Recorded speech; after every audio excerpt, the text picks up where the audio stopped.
Here, the problems that anesthesia can cause or surgery in itself can cause. It's a perfect growing condition for mold, and the mold count outside is very, very high. Start using your topical nasal steroids. It is with the heaviest of hearts that we share with you today that Dr. Bob Overholt, a longtime contributor to WBIR 10 News and beloved community member, died this morning at the age of 85.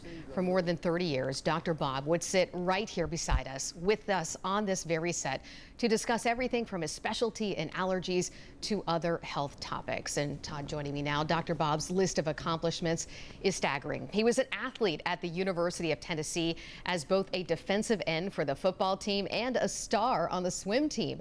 He opened his hugely successful practice, the Allergy, Asthma, and Sinus Center, in 1970. He would go on to serve as president of the Knoxville Academy of Medicine. But certainly among his greatest achievements was his family. He and his wife, Carol, were married for 63 years. He was a father to Mark and John, both of whom also became doctors.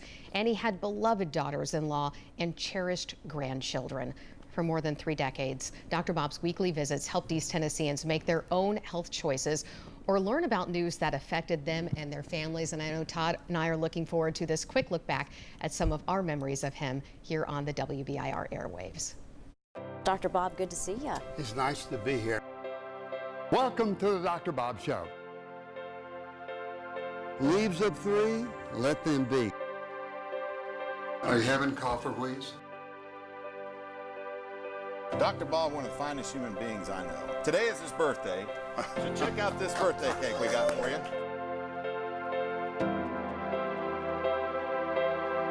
I put my finger in and as long as I'm happy, and as long as I'm thinking well, and as long as I love to take care of somebody, I'll be practicing medicine. I have been a very lucky person.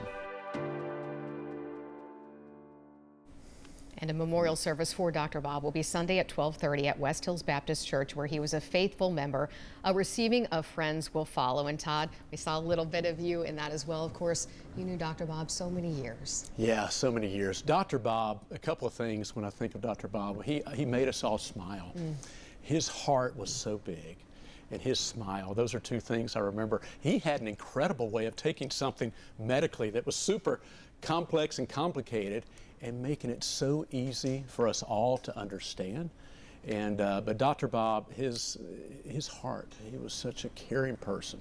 He literally cared for each and every person that he talked to, and he was such a blessing to all of us here at Channel 10 for many, many years. And his family is special, and I know this is a very hard time for all of us. Absolutely. And, we are happy to remember him with yes, all we of are these very memories happy to today. We, of course, have even more pictures to share from over the years. Yes. Because to us, of course, Dr. Bob was a professional, but take a look. We've talked about his big heart. This was one of our favorite things. There you see Foxy in the newsroom, always helping. And look, he always was here with good humor as well. And of course, as you mentioned, Todd always was here to give us the facts we needed to know how to make our own health decisions. And look at this. This is one of my favorite memories. This is when many of the WBIR alums went to Denver. And Dr. Bob showed up at a Vols establishment that they had in Denver. And so you saw a few of us there. It was so fun. But then going back to the candy in the newsroom. Well, we did talk with Dr. Bob's family members today. They shared with us what they wanted you to know about him. His wife, Carol, said she wanted us to know how much Dr. Bob loved helping others. That, she says, was his mission in life.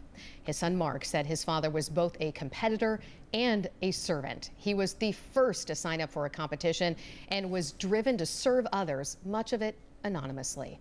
Dr. Bob was just a few weeks shy of turning 86 years old, and we most certainly will miss him.